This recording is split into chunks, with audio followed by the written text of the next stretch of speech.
असा जय फकीर ते रहम कीजिए, क्या रिंदियों जांदियां राहियां अगे कढ़ के कुरान ते भय मिंबर, क्या अड्डोई मकर दियां फाहियां। और अगर हम औकाफ डिपार्टमेंट पंजाब की बात करें तो वहाँ भी हमारे जो ऑल ओवर प्रोविंस श्राइन्स हैं, जो हमारी मॉस्क हैं, मसाजिद हैं और मज़ारात हैं, वहाँ पे कुरान ख़वानी की जाती है और दीन की तरवीज के लिए वहाँ आज भी काम किया जाता है। उलमा कराम वहाँ पर जा करके बैठते हैं और रेसिटेशन ऑफ होली कुरान की जाती है। और इसके जो गार्डियंस हैं वो औकाफ डिपार्टमेंट पंजाब के लोग हैं, अफसर शाही है, और वो जाहिर है वही होंगे। मगर मैं आपको एक बात बताता चलूँ कि अगर आप इंग्लिश लिटरेचर पढ़ रहे हैं तो आप जाहिर है इंग्लिश लिटरेचर ही पढ़ेंगे, वो उन्हीं कुतुब को पढ़ेंगे, आप क्लासिकल ड्रामा को पढ़ेंगे। और अगर आप पढ़ेंगे वो तो इंग्लिश लिटरेचर के आप एग्जाम्स में आप वो करने का इंफॉर्मेशन टेक्नोलॉजी का वो थीसिस लिखाएं या वो जवाबात लिखाएं तो क्या आप पास हो जाएंगे, आप क्लियर कर पाएंगे उसको। और अगर आप उर्दू लिटरेचर पढ़ रहे हैं तो आप वो जनाब आर्टिफिशियल इंटेलिजेंस पे वो उसके जवाबात दे आएंगे उर्दू लिटरेचर की बजाय उसके एग्जामिनेशन में, तो क्या आप पास हो जाएंगे। सिमिलरली अगर आप वो केमिकल इंजीनियरिंग कर रहे हैं तो जवाबात आप इलेक्ट्रिकल इंजीनियरिंग के देंगे, पढ़ा आपने केमिकल इंजीनियरिंग को है, उनकी कुतुब खोर में मंदर्ज केमिकल इंजीनियरिंग के फार्मूलाज हैं, और फार्मूलाज आप वहाँ पे लिख कर इलेक्ट्रिकल इंजीनियरिंग के, तो क्या आप पास हो जाएंगे? बिल्कुल नहीं होंगे। मगर हमारा औकाफ डिपार्टमेंट पंजाब एक ऐसा डिपार्टमेंट है कि इनकी कुतुब में जो लिखा है ये वो भले ना करें मगर ये पास होके अपनी सीटों पर बैठे रहते हैं। रोटेशन पॉलिसी भी नहीं होती, यानी कि इनको कोई इनके खिलाफ पीड़ा भी इनिशिएट नहीं होती ऐसे अफसरान के खिलाफ, और कुछ भी नहीं किया जाता। हद तो यह है कि सस्पेंशन भी नहीं होती। अब जो औकाफ डिपार्टमेंट पंजाब की किताब की बात की है उसमें जो लिखा है वो पढ़ेंगे तो वही लिखेंगे ना इम्तिहान पे। और इम्तिहान इनका ये है कि सेफ गार्ड करें प्रॉपर्टीज को, मूवेबल इमूवेबल प्रॉपर्टीज को, वक्फ इमलाक की, और ये जो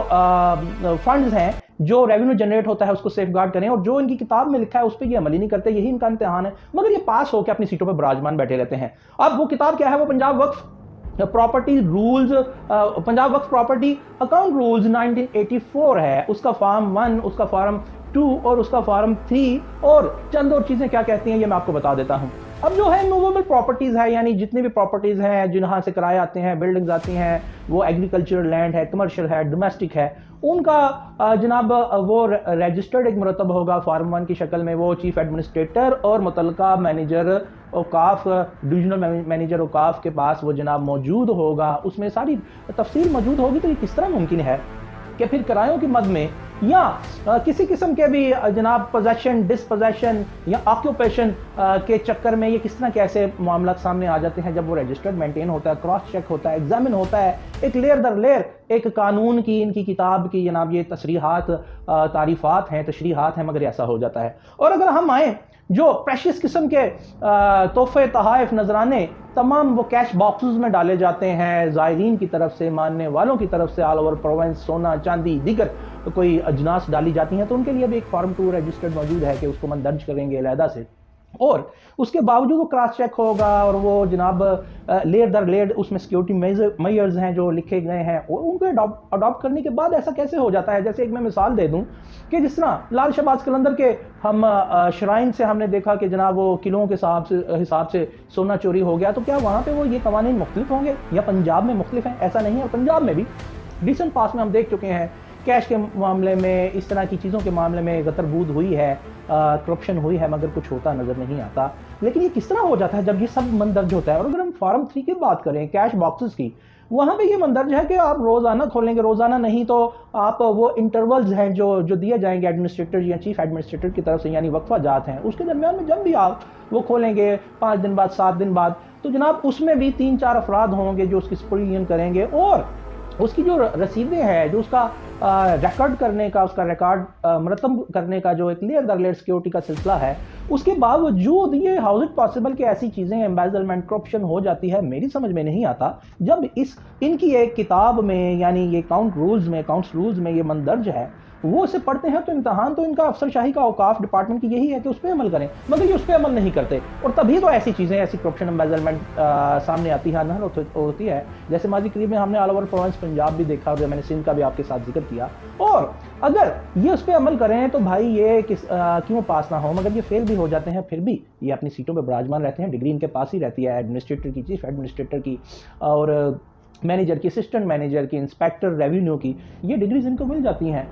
بھلے ہی اپنی کتاب میں جو لکھا ہے اس پہ عمل نہ کریں، مگر دوسرے امتحانات میں دنیا بھر میں، پاکستان میں بھی، اگر آپ الیکٹریکل انجینئرنگ ہے تو انجینئرنگ کر رہے ہیں تو آپ اس میں اردو لٹریچر کے جوابات دیکھ کے پاس نہیں ہوتے، مگر یہاں ہو جاتے ہیں. آگے بڑی ایک عجیب زبردست سی بات ہے کہ امبیزلمنٹ کسی بھی قسم کی اگر ہوگی بھائی، تو اگر اس کی ریکوری بھی ہو جاتی ہے، یہی نہیں کہ قانون کی کتاب کہتی ہے، اس کی اگر ریکوری بھی ہو گئی ہے تو بھی وہ اس پہ انکوائری انیشیٹ کرے گا ایڈمنسٹریٹر، چیف ایڈمنسٹریٹر، وہ آپس میں اطلاع دیں گے، متعلقہ local fund audit officer, director officer کو اطلاع دی جائے گی، اور پروونشل گورنمنٹ کو اطلاع دی جائے گی انکوائری انیشیٹ کر کے کہ جناب یہ امبیزلمنٹ ہوئی تھی، یہ خرد برد ہوئی تھی، اور اس کی بھلے ریکوری بھی ہو گئی، یعنی وہ واپس بھی کر لیا گیا وہ امبیزلڈ اماؤنٹ کو، اس کے باوجود انکوائری انیشیٹ ہوگی اور اس کا تمام لوگوں کو بتایا جائے گا. اس کے باوجود اوقاف ڈپارٹمنٹ پنجاب میں کیوں، جس طرح میں نے کہا ماضی قریب میں اور ابھی اس طرح کے واقعات ہو جاتے ہیں، ہم دیکھتے ہیں کہ جناب انہیں یہی پتہ نہیں لگتا کہ ان کی کسی نے اللیگل پوزیشن ہے ان کی زمین پہ، یا ان کے رینٹ جو نہیں آ رہے وہ کیوں نہیں آ رہے، اتنے کراس چیک ہیں، کسی نے مطلع کیوں نہیں کیا، اس پہ کوئی کارروائی انیشیٹ کیوں نہیں کی گئی، اور جنہوں نے مطلع نہیں کیا اور جنہوں نے کارروائی انیشیٹ نہیں کی ان کے خلاف کوئی کارروائی کیوں نہیں کی. کیش باکسز میں جو غتر بود ہوتی ہے، جو فارم 2 میں ہوتی ہے، وہ کیوں کر ہو جاتی ہے، جب یہ ساری چیزیں اتنی ٹرانسپیرنٹ مینر میں لکھی ہیں، اور جو رننگ کرنٹ ایکسپینڈیچرز ہیں ان میں کیوں غتر بود ہوتی ہے، اس کے باوجود کہ یہاں بھی کوئی بھی پیمنٹ پری آڈٹ کے بغیر نہیں، انٹرنل پری آڈٹ کے بغیر نہیں کی جاتی. تو پھر ایسا کیوں ہے جب یہ تمام چیزیں چیف ایڈمنسٹریٹر سے لے کے زونل مینیجر اوقاف کنسرنڈ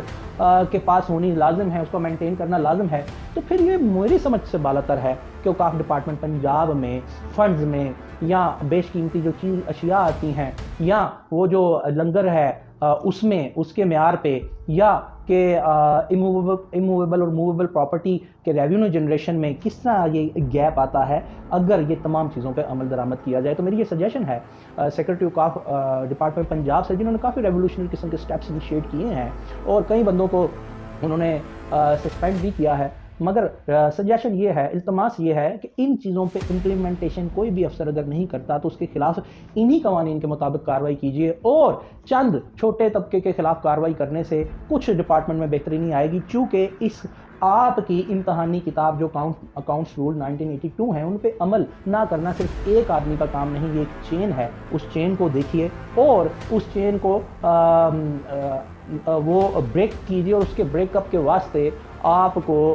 جہاں اتنے ریولیوشنری سٹیپس ٹیک اپ کیے ہیں اپنی کتاب پہ عمل درآمد کرنا ہوگا، اور اس کے لیے صرف ایک ہی بندے کو عطاب میں یا 2 بندوں کو عطاب میں نہیں لانا پڑے گا، بلکہ کنسرنڈ زونل مینیجرز کو بھی جناب ان کے خلاف بھی کچھ کرنا ہوگا.